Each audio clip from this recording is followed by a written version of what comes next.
students, and it's exciting for me as someone who spent time designing or helping to design the chaplaincy track in the MDiv program to see so many prospective students interested in that track. We started the chaplaincy track just this past fall. Some students in the room were already mapping this program before it was in existence, people like Sarah. And we really see these first couple years as an education on the part of faculty and the school about what a chaplaincy track might look like. So we see not only that we're providing a program, but we're also institutionally using these opportunities to explore what's actually happening in university chaplaincy. I could construct all sorts of interesting notions about what's happening, but we have people who are actually doing the work, and I identified the three panelists that we have tonight. I identified them this afternoon to someone as people who are expanding our understanding of what traditional chaplaincy within the university context has been. They're doing it differently, also both institutionally bound, but also expanding their university's understanding of what spirituality and religion look like in that context. For many of them, they're dealing with controversies around greater political and global realities. Israel-Palestine conflict is live in many of the university contexts. And often the spiritual religious life office is the place in which a lot of the messy realities of what spirituality and religion within the U.S. context more broadly, you deal with some of those undefined affective realities that come out for students when they're in the process of doing their education. So it's with great admiration that I moderate this panel. I told someone as well this afternoon that this is my vicarious second career, maybe, perhaps. I created the chaplaincy track because I have a lot of respect and admiration and kind of envy about the work that chaplains do. So for those who are visiting on live stream, my name is Shelly Rambo. I'm an associate professor of theology here, and I'm going to do brief introductions, but the order that may become disorder, who knows, the order of the panelists, they're invited to talk for between 5 and 15 minutes. We gave them, I think I gave like 15 questions that are huge in scope. They can pick up on some of those questions, but each of them will speak for a certain amount of time, introducing maybe what they do in some of the particularities of their context, but also kind of envision what university chaplaincy is, what it could be, some of your dreams for that. And then after that, we'll open up to discussions. We have people here, I'm sure, who could come up with another list besides the one that I provided. But we're grateful to have this conversation and for these people with very busy lives to make time to talk to us. So I'm going to start at the end of the table. Alexander Kern is the executive director for the Center for Spirituality, Dialogue, and Service at Northeastern University. He's been at Northeastern since 2012. After serving as executive director of Cooperative Metropolitan Ministries, the Greater Boston area's oldest interfaith social justice network, and as a Protestant Christian chaplain at Brandeis University. He has a lot of Quaker education, and as I'm assuming identifies as a Quaker. That's right. And also received his Master of Divinity degree at the Andover Newton Theological School. We'll forgive him for that. So we welcome you. It's also helpful to say that he supervises. He's a field education supervisor for many of our students who do contextual ed. So he could potentially be one of your future supervisors in the MDiv program. Next to him is Reverend Bonnie Jean Casey. She's the Director of Spiritual Life at Simmons College. It's also helpful to know that she's around once in a while because she's a Doctor of Ministry student at BU School of Theology. I had the opportunity to join her, or I don't know, Professor you, on a travel seminar that we did to Israel, Palestine, so some of you are might be interested in talking with her about that. She's an ordained Unitarian Universalist minister with 15 years of pastoral experience, 8 as a parish minister, and 7 years as a college chaplain, directing interfaith programs and promoting religious pluralism. So we're thrilled to have you with us. Nuri Friedlander is a chaplain with the Harvard Islamic Society. After spending 13 years in the Middle East, Nuri returned to the US to begin a PhD in the study of religion at Harvard University, where he's currently researching Islamic law and ethics. Are you somewhere in the midst of that program? I'm writing. Great. So hopefully past the midst. Great. In 2010, he was asked to serve as a visiting chaplain for the Harvard Islamic Society, and through his work as a chaplain, he discovered a passion for working with people as well as texts, which has led him to embark on a master's degree in clinical social work at Simmons College. So we're thrilled to have you with us. Great. Alex, do you want to start? Sure. Well, thank you, Shelly, for those kind words, and thank you, co-panelists, and thank you for coming this evening. Please forgive me if I'm sometimes inaudible. I lost my voice a couple weeks ago in Ferguson, Missouri, and haven't seen it since. It's just coming back, so that's another story. So again, it's a privilege to be part of the work of expanding what chaplaincy means, and Northeastern has expanded what chaplaincy means so much that we no longer use the word chaplain for our religious professional staff. My first week on the job, the university decided to reframe and rename our chaplains, or campus ministers, spiritual advisors. And part of that grew out of my experience serving as the Quaker guy, serving as the Protestant chaplain at a historically Jewish university where many of my students were international and came and had never heard the word chaplain at all. So I prefer to be called Alex rather than chaplain. But we're using spiritual advisors for our team of 15 spiritual advisors. We have about 25 different spiritual groups on campus, ranging from, I like to say, A to Z, atheist to Zoroastrian. So it's quite a range. And we supervise or support a Catholic center, a Hillel, and interestingly enough, a social justice resource center. That may be unique in American higher education, but a social justice resource center reports to a center for spirituality, dialogue, and service. I wanted to share a couple brief stories about the work of higher education chaplaincy, or spiritual advising, campus ministry. The first September 11th, 2001, when I was entering my senior year at that school down the road, Shelly invoked, but I will not rename, the BTI competition, Andover Newton Theological School. Wonderful school, as is BU School of Theology. But I was entering my third year there, and I had just been hired as an interfaith chaplain at a small college here in the Boston area. And for many years, many of you may know, university chaplaincies have been underfunded, or the work of paying chaplains has devolved in different directions.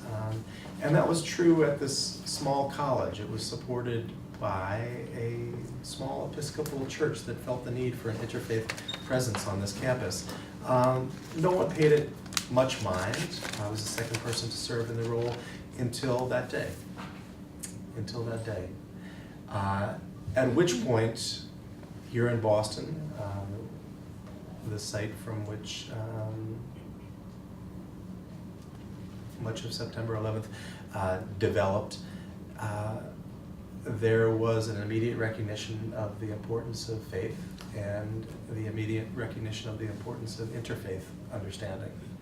And it was especially true on this college campus, where one of our students was on one of the flights. The student, interestingly enough, was an Indonesian evangelical Christian Chinese student in a majority Muslim nation. So my first task as a third year MDiv student was to attend to the spiritual needs of this community, inchoate, tacit, garbled, confused as they were, incoherent as we all were at the time, and to minister somehow to this family from halfway across the world, and to try to create an environment where people could reflect ethically and responsibly on the meaning of war and peace, and to respond to heightened Islamophobia and racial and ethnic profiling here in the Boston area. So it was quite a job for a third year seminary student. Fast forward 14 years, 2 weeks ago, as a metaphor for what university chaplaincy or campus ministry might be in this moment, I'm in a van with 6 other people, my 12-year-old son, and 5 students, Jewish, Christian, Muslim students. The Abrahamic faith's just a small subset of the wider interfaith family that we seek to serve. 7 of us on a van ride through Selma, Montgomery, and Birmingham, Memphis, and finally on to Ferguson and St. Louis. And to share that experience with these young people, right? I'm of so-called Generation X, although the cab driver on the way over here looked at me and he's like, "Youth? What do you know about youth? Look at you, man." And I'm like, "I was a young person once. I can still work with young people." And he's like, "Oh yeah." So he told me what to say to y'all here, and maybe I'll share his words a little bit later. But thank you to the wonderful cab driver. But that was a different pilgrimage over here from Northeastern University, the pilgrimage that I'm sharing about now. So I'm Generation X. I was born in 1971, 3 years after Martin Luther King passed in Memphis, and we ultimately saw the Lorraine Motel where that happened. My students are so-called Generation Y. My son is, I don't know what he is, Z, right? The 12-year-old. I used to teach youth and young adult ministries in seminary, and I don't pay that much credence to some of these generational distinctives, because I think that there are enduring spiritual issues and questions which I trust we'll have time to explore. But on this journey, I sensed that the most pressing need for many of our students involve the thirst, the hunger, the quest for a community of like-minded folk with whom they can huddle, but a wider sense of community of people with whom they can mix, right? And we found that with tens of thousands of other people for a brief moment at the Edmund Pettus Bridge with Congressman John Lewis and President Obama. And we found that with each other, praying our way and fighting our way and snoring our way through hundreds of miles through the American South. And it occurred to me that an interfaith, interracial group of young people driving through rural Alabama would have been trailed or arrested or harassed 50 years ago. A startling revelation. For me, it's not ancient history. We met people on this trip for whom this is lived memory.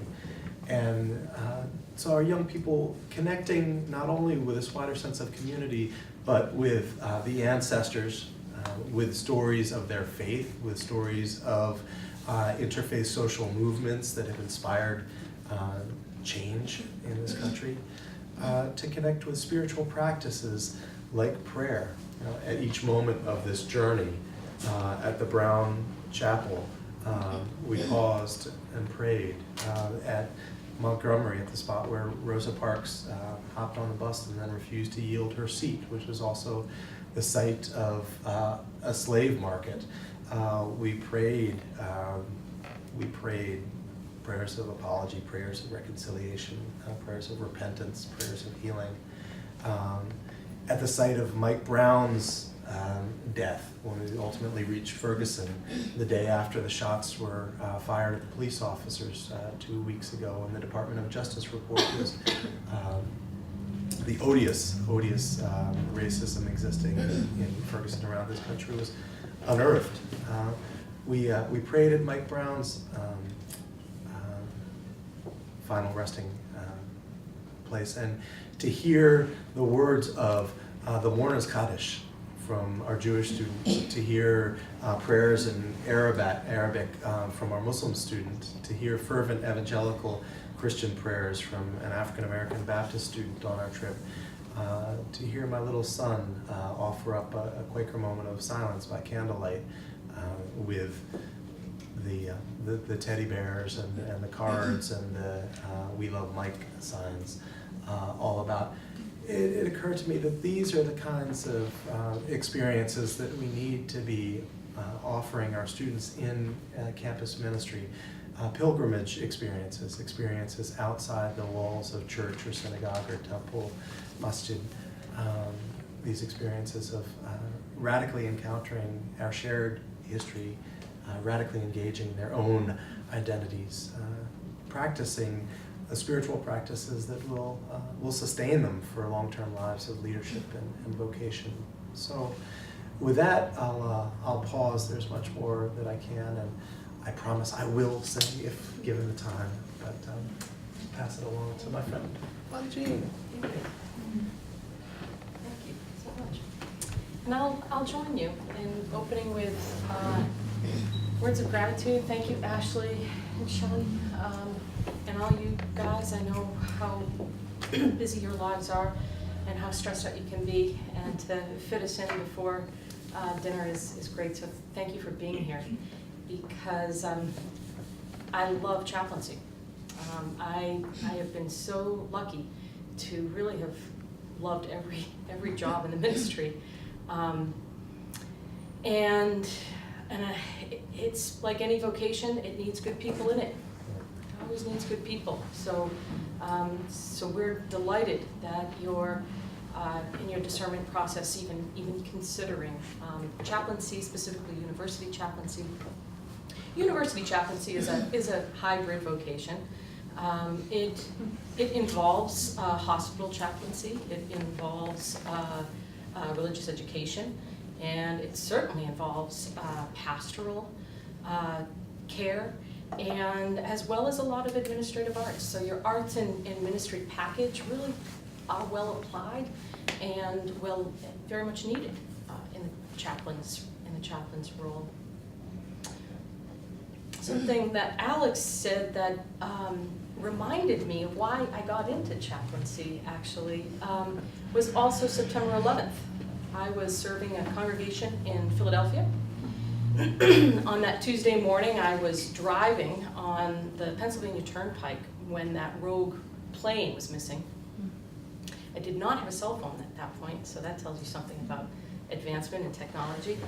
And I was, listening to music and did recognize why the roads were so empty. All of a sudden, the sky became so empty. Glorious blue, as we remember. And when I landed at the Unitarian Church in Harrisburg, then I learned what had happened, and collectively we all were commissioned to return to our parishes and hold vigil endlessly. And I remember a couple things about the ensuing days. One was having a board, a well-meaning board, but a board at the time that was fearful. They thought if we kept the church open the whole evening, that someone might vandalize it. Which might speak more about racial and class issues where we were in Northeast Philadelphia than religious diversity issues at that time. But we kept the church open. And there was no incident. In fact, it was a steady stream. I think I went through over 3,000 votive candles that were lit all over the church. Small church, Church of the Restoration. Beautiful little congregation. From the Universalist side of my tradition, hybrid. Any UUs here? Anyone who's a UU? No. one of these conglomerate traditions. And the board was absolutely taken, and we had sort of coming out of the Buddhist tradition, we didn't have prayer flags, we had prayer paper. And it ended up being like snow on the parish floor, how many prayers were written. We couldn't, the chalice was overflowing, and then the table was overflowing, and then, the aisles were almost overflowing with these prayers. 2 or 3 days after September 11th, the church was still open. And at the bus stop right outside of our church, a young Sikh gentleman was harassed and beaten because he had a turban on waiting for the bus. And that was one of the points of transition in my own ministry where I thought, wow, there's such a dire need for better understanding across religious traditions, better tolerance. And at that point, I just rededicated myself to a different kind of ministry, and I thought, as a Unitarian Universalist, I want to live my faith more authentically, and I saw that, one way of doing that, as dedicating my life to interfaith work rather than promoting my own faith tradition. Being a Unitarian Universalist in a multi-faith setting, I would imagine, like either of my colleagues, has been extremely useful because you bring a sensibility of being a religious minority to the table. I can feel myself advocating for the religious minority again and again on each campus I've served. I served as a UU chaplain, that was the term then, at Wellesley College, 8 years ago. Was there for 3 years, and then I was the director of spiritual life at Babson, a job I loved also before coming to Simmons as the director. And in each university setting, there are, even though universities have their own particular, nuances and cultures and things, they all have been very similar.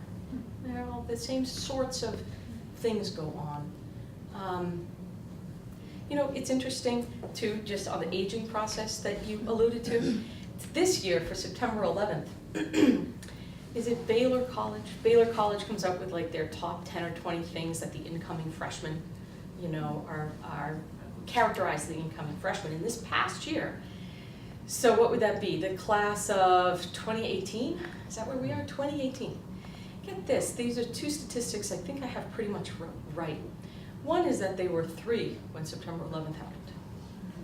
So September 11th now on college campuses, yes, it can be a suitable time to teach interfaith understanding and things, and you're also doing it for staff. So one of the things about chaplaincy is the multiple constituencies you actually are ministering to. You're ministering to students, and it's a student-focused endeavor, but you're also ministering a lot to staff and bless them with the faculty. Faculty have been my best allies, and some, Shelly, close your ears, and in all honesty, they've been some of the hardest roadblocks to work with. And I can say more about that later. On the other hand, they can be your strongest advocates because they recognize the need for religious literacy in one's own tradition, and certainly widening the peripheral vision to other traditions. So chaplaincy has multiple constituencies. It is contextualized in time. One of the questions Shelly sent us was, what sorts of classes are you thankful for that you took when you were doing your MDiv, or some of us are other studies for years on end. And I would say a number of things come to mind.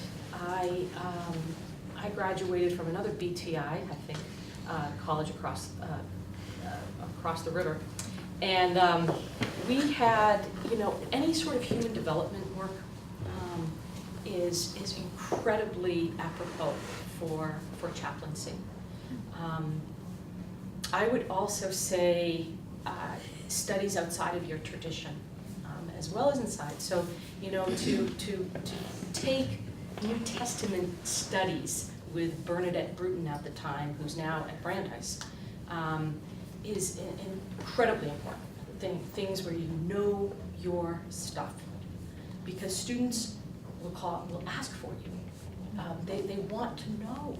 They really want to understand who St. Paul was. And if you're not able to contextualize that pretty quickly for them, then you lose them, you know. And also the ability to reframe what some might find boring and make it as exciting as you feel it to be. That's been important. Another class, I would say, I was lucky enough to have a Harvard professor, Anna Maria Shamel, who taught a course, The Phenomenology of Islam. And it blew me away as a 25 or 26-year-old at the time. But more importantly, she gave me a scaffolding in which to almost apply and look at other religious traditions. And I credit her with that. She was, I don't know if anyone knew her. Anyone know Anna Maria Shamel? She's now deceased. But, and she wrote a powerful little book, I'd recommend it to you, Introduction to Islam. She was a Muslim convert, and she would teach almost by channeling. She would close her eyes and then she would talk. And phenomenal teacher. As you continue with your studies, though, it's important, I guess, to do both things, and you're sort of modeling this. I like to think of myself as modeling this behavior for students, which is to go deeper in your religious tradition and then continue to go wider, to continue to try to go wider, and be the learner in the process with them. And so in interfaith work especially, it's so important, right? Not to be, you know, you're the, or you might be the only ordained minister in the crowd, and not to take on the role. You gotta release and relinquish the role of what do you think about this? People deferring to you. That's not to say you have to grow in the art of saying, well, I wonder about this.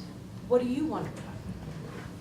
And almost have that become who you are, not just what you do, I think.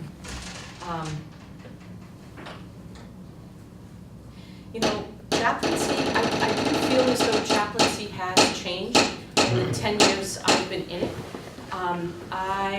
I think that I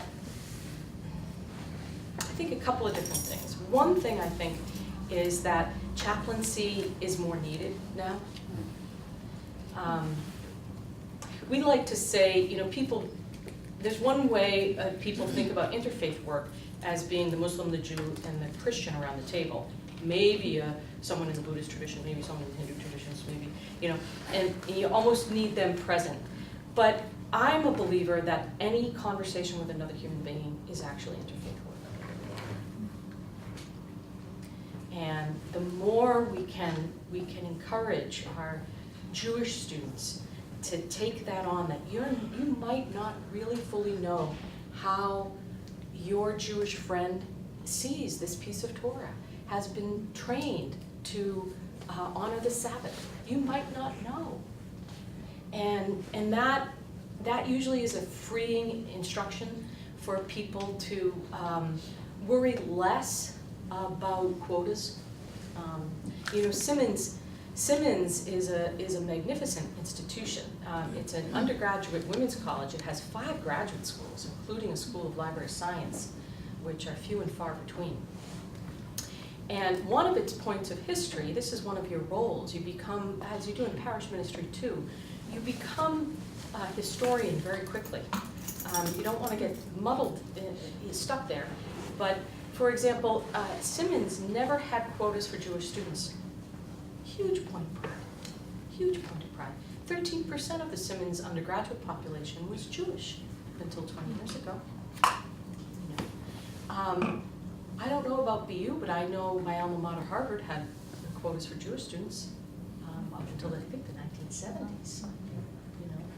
And so as a religious leader, you like to raise up and praise, like, wow, we should be proud of that situation. And I will say, it probably 7% of the population now is Muslim. Half of that international. It's a growing demographic, and also I think a tremendous point of pride for the college. So chaplaincy changes demographics. That's one way it's changed. The demographics are different. We have the demographic. You guys probably know a lot about the Pew study where the nuns. I know I wrote about it 2 years ago for I think Claire Wolftyke. I was trying to convince Claire that dissent was a religious practice. Didn't do too well on that. But it was the Pew information is important in that it shows that there's this growing population, right, who identify as no religious affiliation. And while that has also grown, I would say, in general on college campuses, it obscures, I think, a more important fact, which would be that there is a growth in yearning, a yearning to be good, a yearning to, yes, be a part, be connected, and a true yearning, I think, when people are faith identified, to practice their faith honorably. And those are more of the concerns that I see that are very, very salient on college campuses. So yeah, we do things. I poached from Brian Stone's faith. He had a faith and film class. I don't know, does he still run that, Brian? Faith and film? So we do a faith and film series every spring. In recent years, it's concentrated on the Israel-Palestine issue, but we've done all sorts of things. And we do things, we do things like faith field trips.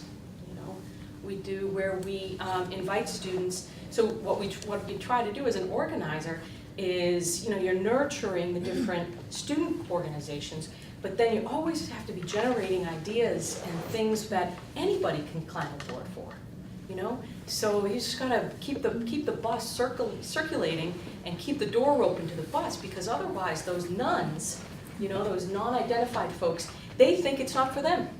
So then they pass by your office, and geography is important in a college too. I love my basement office. It's where all the students are, I don't want to be on the 4th floor with a large picture window. I like it where I am. So geography is important, and staying creative about your offerings. We just had a whole thing on the interfaith team did a whole thing on hair, believe it or not. What do our religious traditions say about hair? And it was hilarious. We had 35 people show up, and wondering do I shave my legs? What's the history of cutting men's hair? When did shaving, what does the Bible say about shaving? And all sorts of these kinds of nitty-gritty things, very concrete things that students want to know. It's not just about, hey, can you advocate for me to have halal meat or a kosher meal plan? We do that, sure, we do that.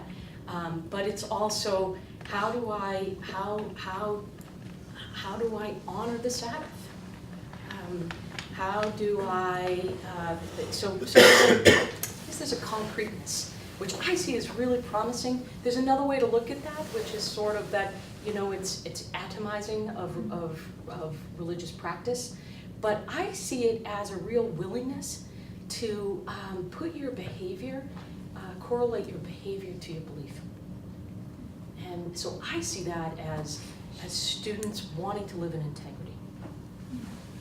They don't call it that. They don't call it that. So part of your job too, as a chaplain, is reframing again and again. Reframing. So that's a broad brush of some of my thinking about chaplaincy. And I'll likewise pass the baton. Thanks.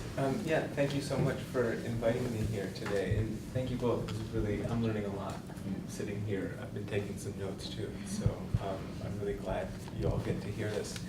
I think in some ways I'm the odd person out on this panel and in this room, in the sense that I don't know that I would have come to an informational session on campus chaplaincy before I became a campus chaplain.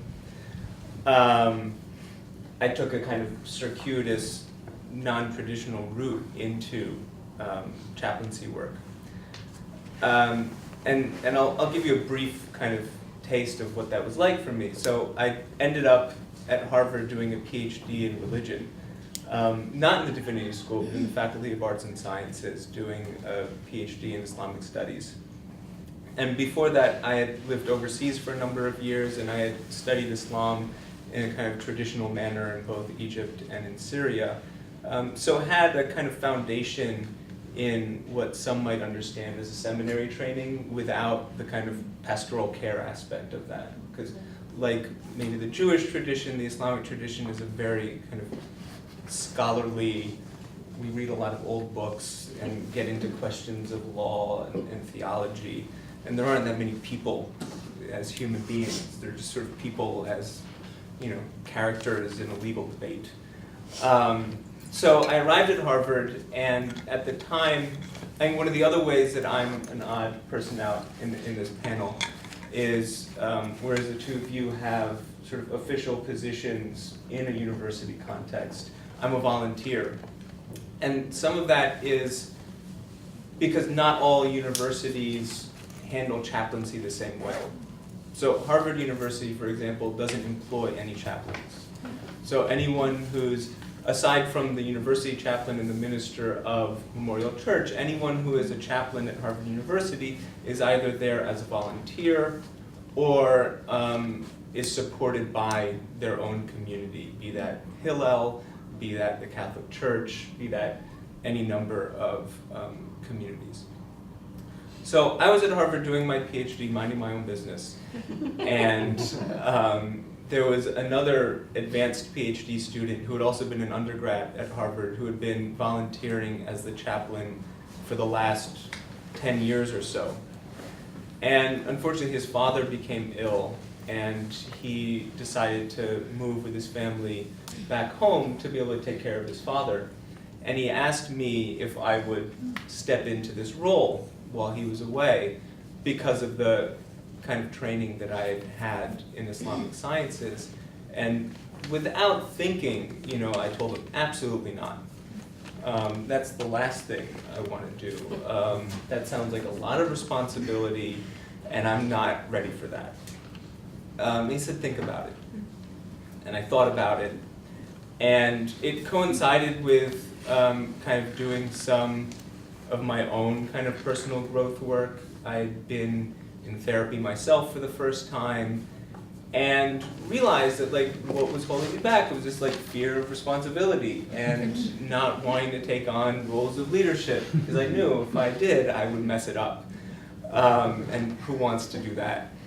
So I realized that was a bad reason to not accept this position, and that, objectively speaking, I was probably at the time the most qualified person to kind of step into a volunteer position on this campus. I had been there for a number of years. I knew the community. I was known by the community. So I stepped into this role, and pretty soon realized that I was right. I was not prepared for this position. I did have this knowledge which helped me. I was able to lead some classes for the Muslim students. I was able to lead devotional activities on campus. I was able to be part of the Harvard Chaplains, which is this wonderful community of 30 or so chaplains that represent, again, A to Z, quite literally. We do have the atheist chaplain and the Zoroastrian chaplain. And I had a background in doing interfaith work. I kind of embodied interfaith work in being named Nuri Friedlander and being a Muslim chaplain. A whole other story. But pretty quickly, I was having students come to me in my office hours looking for counseling.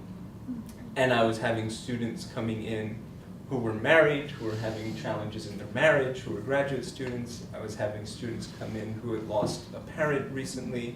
I was having students come in struggling with depression and suicidality. And I realized I have no idea. I can sit with you, I can be empathic, but I feel way kind of out of my depths. So I walked across to the divinity school and enrolled in a spiritual care and counseling course with Cheryl Giles. I don't know if any of you know her, who's a wonderful woman and teacher, and started to acquire some of those skills. And I took another advanced counseling class at Harvard Divinity School, and through talking with Cheryl and some other mentors, decided that I would do an MSW, a Master's in Social Work, in order to really deepen this skill set. And because I felt I didn't want to go into a divinity school program, I was already doing a PhD in religion, and I already had a training in my own faith tradition. And it was really this component of counseling, community building, advocacy that I was looking to fill, and social work seemed like a great place to kind of get all of those skill sets without having to do another PhD. So that's sort of how I've gotten to be. I finished that program, I guess, last May now. So I'm about a year out of that, and I have a clinical fellowship that I'm in an outpatient mental health clinic here at Boston University. So I've really been growing a lot, both in my work as a chaplain, as well as a mental health professional, as well as an academic. And I think that's relevant because I love what you said, that chaplaincy is a hybrid vocation, because I do all of those things as a chaplain. As a chaplain, I am an educator. As a chaplain, I am a counselor. As a chaplain, I am a mentor. As a chaplain, I do advocacy work and community building work. And no one aspect of those things is more important than the other. It really is being able to step in and do all of those things. I think each of us bring our own particular aptitudes, as well as kind of interests and affinities to the work. So we may have a different emphasis. Like we're asked to do all of those roles, but for some of us, we may really put more energy into the interfaith component. Some of us may put more energy into the educational component. Some of us may put more energy into the counseling component. So I think that really, that's one of the beautiful things about chaplaincy. Especially for people like me who have a real tough time deciding on one thing to do with my life, right? And saying I have all these interests, how can I do all of these things? This is one space that you can step into and really make your own in that way. I also think campus chaplaincy in particular is an extremely rich environment because, and I think I can say this with pretty kind of certainty, that I think it's the one place in our society where you have the most religious diversity. That it is the most religiously diverse place in our society. And I mean that both in an interfaith context, that you have students who are coming in and being in community and living with other students that come from wildly different faith and non-faith backgrounds, but also within our religious traditions, they're extremely diverse. So a lot of my Muslim students come to Harvard having grown up only going to a Pakistani mosque, or only going to a Shiite mosque, or only going to a mosque that was predominantly Arab. And they come in to the Harvard Islamic Society, and they're Sunnis, and they're Shiites, and they're Arabs, and they're South Asians, and there are Asians, and there are international students, and there are American Muslim students, and it's really the only time in their lives where they're going to be in a community like that. Because those communities, at least for Muslims, don't really exist outside of universities, in my experience. So part of what I hope can happen on a university campus is students realize that this is really valuable. And when they go out into the world, they seek to build communities that are more like that. And that they've had enriching experiences engaging with people from other faith and non-faith traditions that mean that when they go out into their lives, they seek to do more of that.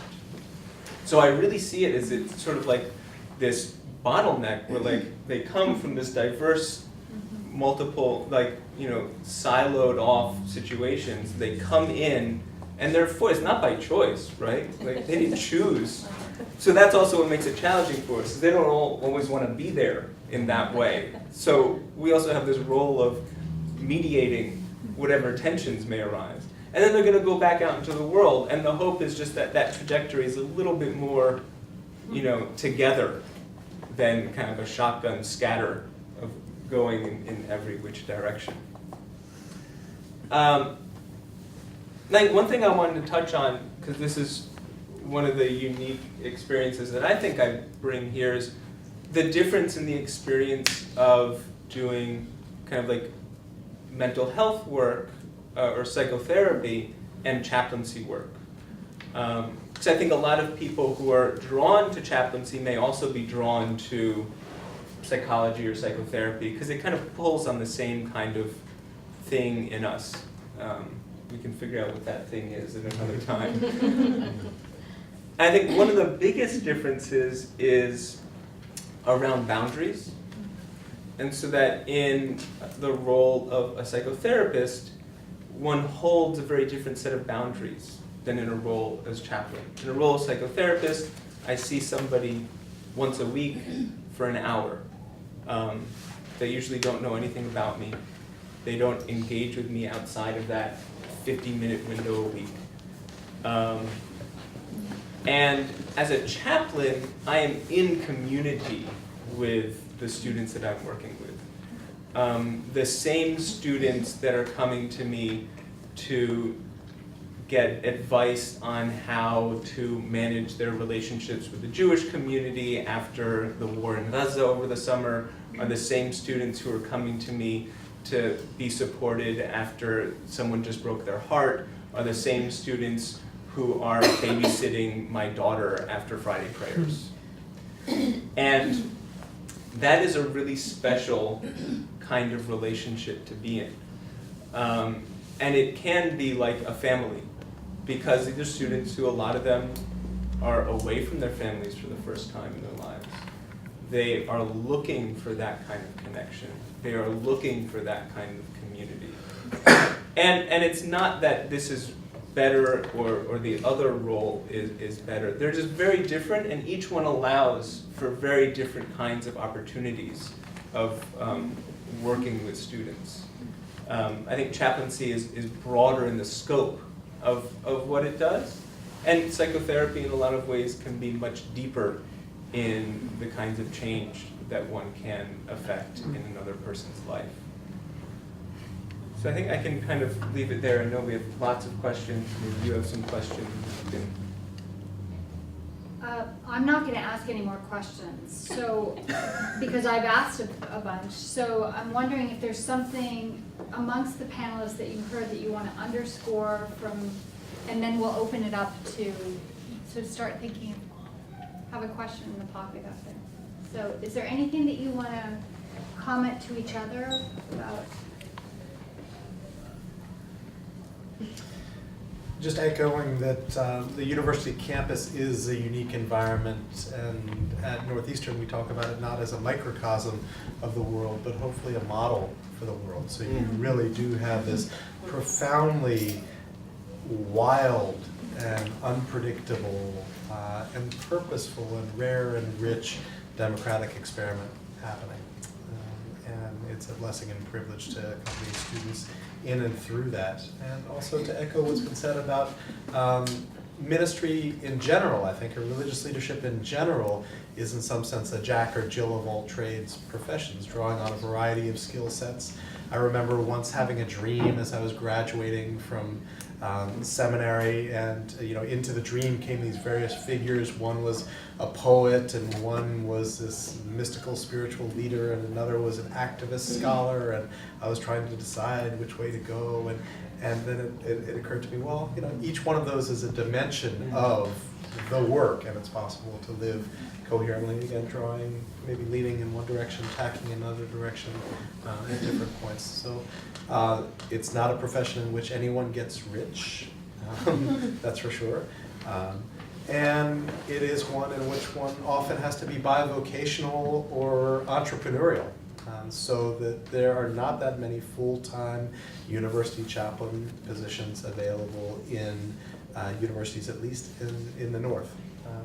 So you may have to volunteer, you may have to be sponsored by a church, you may have to sign on with an organization like a Hillel or Cru, the new name for Campus Crusade for Christ, or with an archdiocesan sponsoring body, or whatever your particular denominations. Quakers aren't paying anyone to do campus ministry, so, except at Quaker colleges, I should say. So in that sense, it's a labor of love, but there's a lot of love, more love than labor.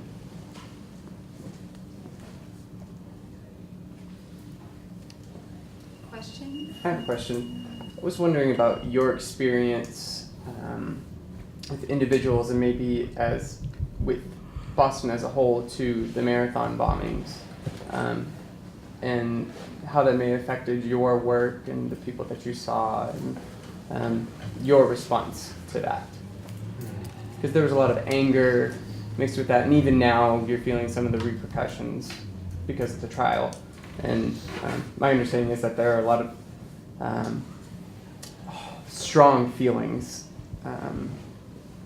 and there's religious aspects tied with this occurrence as well. So I'm wondering what your response is as chaplains.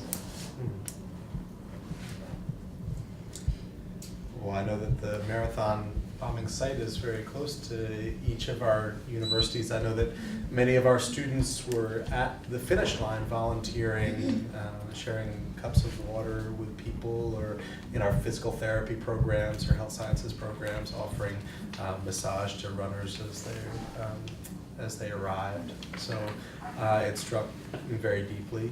Students had to shelter in place, as it were, on campus for that week.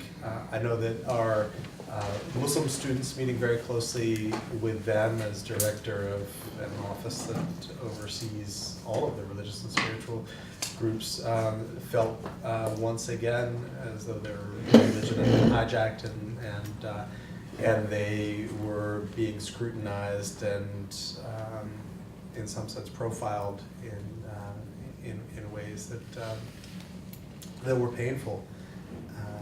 I think that we do what people of faith and conscience do, which is to weep with people, hold people, pray with people, and create literal liturgies of coming together. And now I know that wounds are reopened in the community with the Tsarnaev trial, and I know many people of faith and conscience looking deeply at teachings of reconciliation, forgiveness, mercy, are wrestling with questions around the case. So it's still live. It's still live. Not as live as it was certainly in the weeks and months following. What would you add? Well, we are smiling at each other, Nori and I, because Simmons has a very robust nursing program, and our dorms happen to be right en route to a lot of colleges, right in the middle of all of the hospitals. And our dorms are on the ambulance route. So needless to say, It affected our students, I think, quite deeply across the board. Nori and I worked together when we discovered that our Muslim students were going home. Their parents, I think five students whose parents came and picked them up because they were worried about their safety in the aftermath, especially after Watertown. Mob behavior is might be interesting to study, but it can be quite scary to be in the presence of. And there was some, I would say, mob behavior around those events in those days. So again, your role is complicated. It's complicated. But we don't even have to go that far back, right? We just gathered students on our steps after things that happened in Amsterdam, North Carolina, Charlie Hebdo.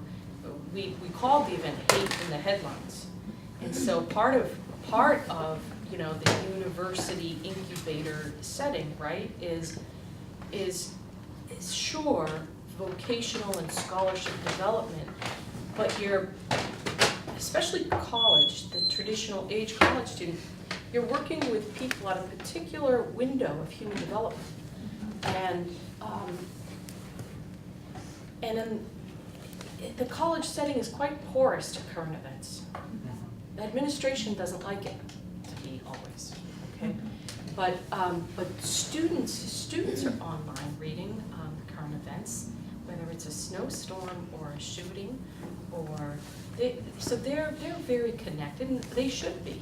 They should be. It's part of their, I would say, sort of civic development. Right?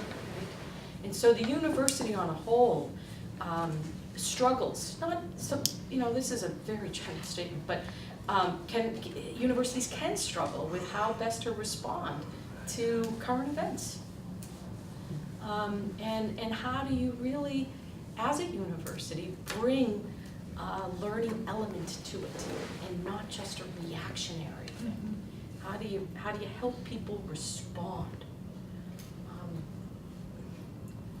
So we're laughing because Nori came over and helped us run a program with our students who, I think, the room was chock packed. We couldn't fit another student in that room, I think. And was able to, I think, build an allegiance with those students in a very quick way, and to say, I feel it too. So there's kind of like a normal, I don't want to say a normalizing, but what would you call it? I mean, like Sympathizing and... Yeah, like people don't have to be alone, it's community. Yep. I think, at Harvard, we had an interesting experience with the marathon bombing because, so I guess that when the sort of manhunt was on, Cambridge was on total lockdown, and that was a Friday, and we usually have our Friday prayers on campus, and we had this question that we had to figure out sort of on the fly, which is like, do we cancel Friday prayers? Which is a really significant thing to do, to say that we are going to cancel our weekly devotional services, religious services. And that was what we chose to do, So we're all in our homes, and I'm on the phone with, the president of the Muslim Student Association and these kind of folks, and trying to figure out, well, then how do we tell people that we're canceling prayers? It's a very short notice thing. We never cancel prayers, right? Like, this is something that happens all the time. So it was a really unique thing, but it felt like this is what the safety of our students requires. This is the appropriate thing to do. So we canceled our prayers. And so I was on the phone doing that, and the other person I was sort of immediately on the phone with was my friend Greg, who's the atheist humanist chaplain at Harvard, who lives also like a couple blocks from me in Cambridge. So, I'm on the phone with him, and the sirens I hear out my window, I hear over the phone, as well. and we're talking about what can we do, right? So the first thing is the safety of our students, and the second thing is how do we bring people together? How do we build community around this? Because it's so easily to become isolated. And I think one of our roles as chaplains is to bring people together, is to build community, is to create the opportunities that I believe people really need and don't always necessarily know how to find. So I think it was the next day that we were able to all come together on the steps of Memorial Church, and we had a huge candlelight vigil, and I spoke, and Greg spoke, and one of the rabbis from Hillel spoke, and it was a really beautiful event. And I think it was something that was really meaningful to students from all kind of backgrounds and traditions who were there. At the same time, I was also meeting with the Muslim students and bringing them together and just creating a space where they can talk about what is this experience like? How do you feel? Yeah, you're afraid. I know it. Me too. That's real. And we don't have to be in that alone. So I think we are in a really important position when these kinds of events happen in our world, to bring people together and start a healing process that can have huge reverberations, right? And some of that also is around the efforts we're doing when we're not in crisis, when these things aren't happening, right? It's because I have a relationship with Greg. It's because I have a relationship with the rabbi from Hillel. It's because we are already in community with each other. We are already doing events together, that when we need each other, we're there. So that was kind of, for me, one of the big lessons that came out of that event.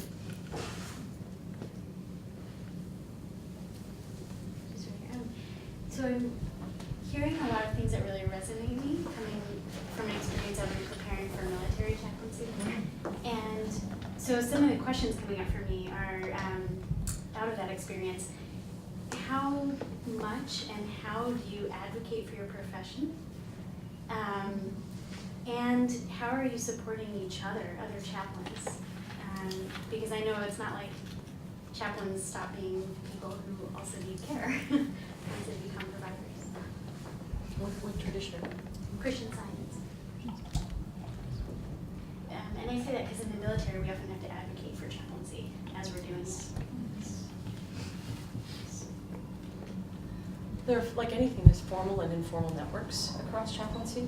So a couple of resources on the formal side are things like ACURA, have you heard of that? ACURA, Association of College and University Religious Advisors. You have to be careful because when you Google it, you know, the card comes up. So you have to look. And NACUC, NACUC, National Association of College and University Chaplains. Those are two. So those are some of the formal ones. Informally, I just email Alex, hey, I know you're down the street from me. We've never met, and so you have to be good with taking initiative. I won't be, I don't know how you both feel, but you don't have a whole lot of time for that. It's not ready-made for you, so you put time and effort into organizing things. And a lot of chaplaincies are, in my tradition, we call them compromise ministries because they're not full-time. So that's hard to do. And I think, if you go to a university setting, hospital settings are pretty decent. Hospitals understand the need for chaplains. It's a no-brainer in that setting, even though you might have you probably have very marginalized resources still. But and it is, I think it is important to know in the college setting, when you advocate for your profession, you have to do it, this is my style, at the right times and not always. And let your work be your advertisement, Let students be the ones that are singing praises, not you. But that's my style too. So some people are better at self-advocacy than perhaps me. But I advocate for programs. I will go to the mat for a program I believe in. We have a faith fellowship program where we take an intern from Harvard Divinity School. And we've had that for 3 years. And I've had to do a lot to keep that program in place. But that speaks to our educational mission. You know? And also along the lines of gender justice, giving women who are in the ministry a site where they are desperately needed. And so we play a special role in that as a women's college, I think, too. There's gender justice issues. I don't know how you guys feel about advocating for. I spent much of my time doing advocacy, and I think I was well prepared for it, having spent 5 years directing an interfaith social justice advocacy program. So university settings compared to Beacon Hill and Washington, D.C. I'm like, nothing. I exaggerate, but I think that understanding ourselves as educators, those of us in college chaplaincy settings, university chaplaincy settings, as well as ministers or religious leaders, there is a recognition within higher education of the importance of holistic wraparound services for students, much more than there was when I was in college. In fact, administrations at universities have grown significantly, and students expect more as consumers of their universities than they did when I was in school. So, so the case is there in terms of providing service excellence for students, in terms of providing services that students demand, and especially as our universities become increasingly global, increasingly diverse. You can't be a credible first-tier university without providing for the needs of Muslim, Sikh, Hindu, Jain, other students. It's a growing edge, and I think it's recognized. I'm not as familiar with the military and chaplaincy setting, but I think people in religious leadership and those they serve wield extraordinary power for good, and I trust that you can find a way. Yeah. Do you add and then Just we'll take very Alex? briefly. Great. So I don't know, the military is a very different context, right? But also Harvard shows that you can be a first-tier university and not pay your chaplain. not provide services for your students. I think one way of advocating for that is to do the work really well and show them that it's indispensable. Also, what we've done, and this is something that we're just launching now, is over the years, every year now, we get more and more Muslim students. And 10 years ago, the majority of our Muslim students were international students. Now the vast majority of them are American Muslims. And we have incoming classes of like 25, 30 students who are actively participating in the Muslim student organization, which is very large for us. So what that means is we also have a growing alumni community. And so what I've been doing is working with the alumni community over the last couple of years to get them on board with the importance of a Muslim chaplain for the Harvard student community. And we've been able to raise enough money to hire someone part-time starting in the fall, with the intention to continue doing that as we're able to raise more and more money to hopefully hire a full-time person and then buy some property and create an Islamic student center on campus. And some of that is, if the institutions aren't going to do it for us, we'll do it for ourselves. And I think there are great benefits of being supported by the institution. But there's also a huge freedom of not being supported by the institution, that we have an independence of being able to sort of not be under the institution's yoke in certain ways. And in some ways, we're taking inspiration from other communities. Like the humanist community at Harvard has their own space, and it's fully supported by their own community. And I think part of that is because the chaplain has a very entrepreneurial spirit and is able to go out there and raise money for the program. So for people who have that in them, there are a lot of opportunities to sort of grow things and step into something and not be satisfied with what's there and create something much larger. Abby? I just have a really quick question. I'm wondering about how you guys think about the kind of ratio or balance between developing this like deep expertise of knowledge in a tradition and also maybe a breadth between traditions, but also balancing it with methodology. So Nuri, when you were speaking, you said you felt like you already had this deep expertise in Islam, and then you were really looking for kind of like the counseling, pastoral counseling kind of edge to it, thinking about kind of like methodology, communication training, facilitation, mediation training. So how do you guys think about, I'm a potential first year for next year, so I'm starting to think about like the potential classes to take and kind of how to put together a program that kind of balances expertise that come from the Jewish tradition and kind of went kind of all the way through. So I feel like I have somewhat of a deep expertise background, always like willing to learn more, but wondering how to just think about in general this balance between kind of knowledge and methodology. I think the fact that you're mature enough to ask that kind of question and be aware that at different times there's going to be trade-offs bodes well. Because you do different things at different times. Sometimes you can really go deep, and other times, whether it's current events or other responsibilities, it's going to pull you wider. It's not. I don't think it's an easy question to answer because it really does depend. I think the deeper you go into becoming like a scholar, expert in your tradition, there is a trade-off in that, I would argue, which is you do then become identified with that tradition, which is fine.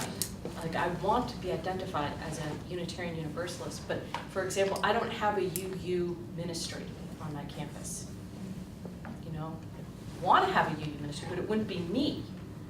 You know, he or she would be a member of my team. And that, I do think that that's important because for perception does matter, and it locates me as an equal advocate for all. So there is that to consider. But you're speaking to someone who believes in the scholarship and believes that the scholarship will set us free if we let it. So there's trade-offs.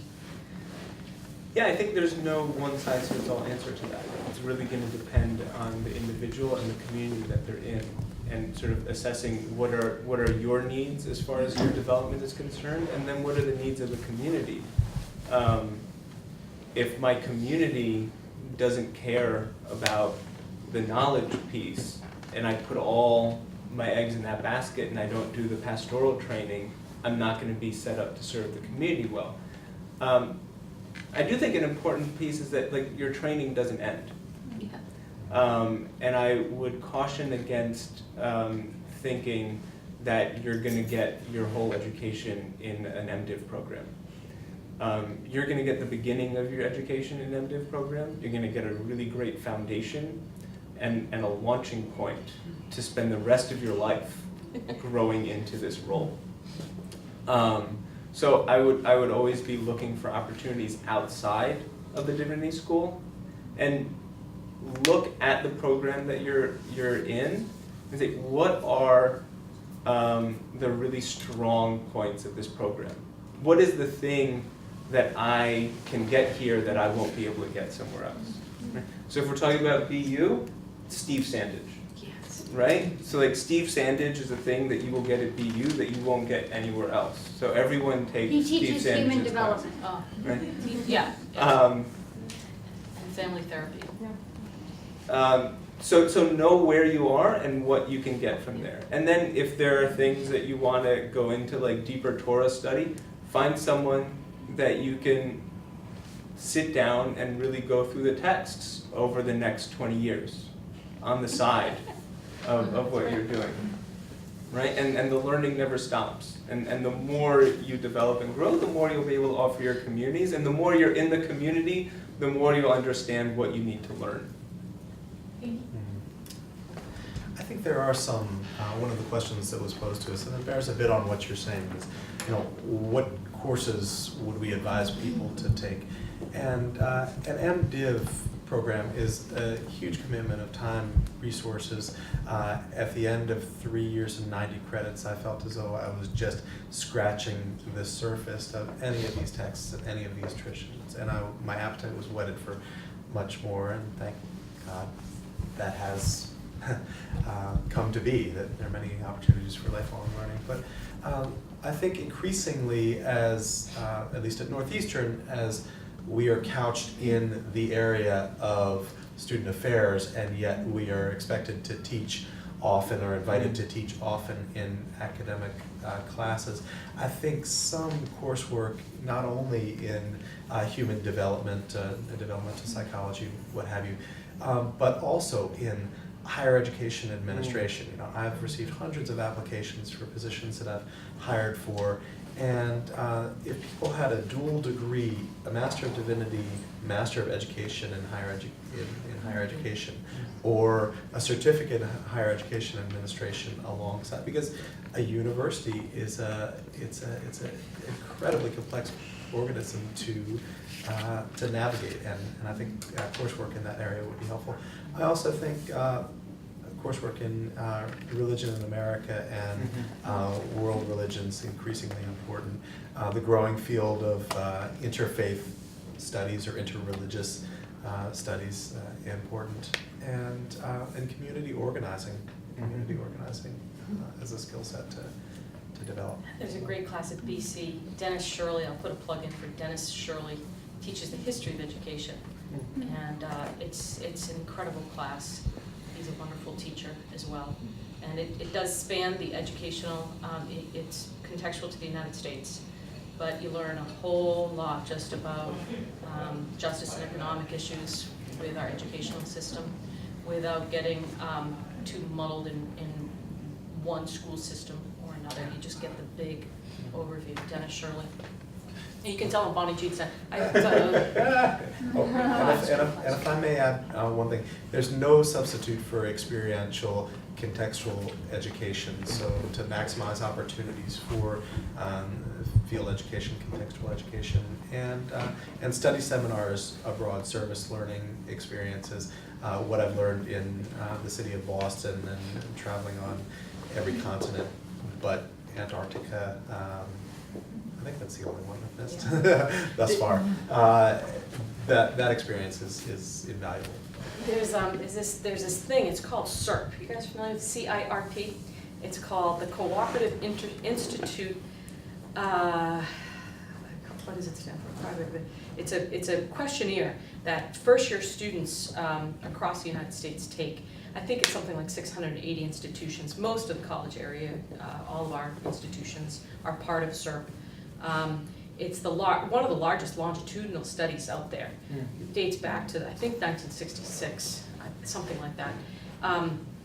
But what you get out of CIRP is one of the things, just to echo what Alex just said, is they give students a questionnaire first year, and then as they graduate as seniors. And so you see this growth that happens over the 4-year span.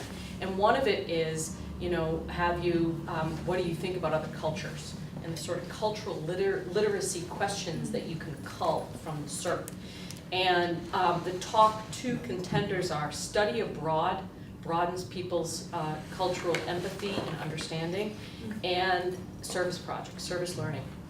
Those 2 components, and all the higher ed admins know this. They all know it, and they're trying to arrange their learning to cultivate this exposure, So something like a trip to Israel with Shelly is going to explode your learning in ways that you won't even know until years later, you know. And so I put a plug in for that. The service learning that Alex is the guru of, and any sort of travel abroad. You know, there's only 3% right now. Listen to this: 3% aggregate number of college students spend a year abroad. Think of that. Think if we could get that number up to 10 or 20%, how our country would be different.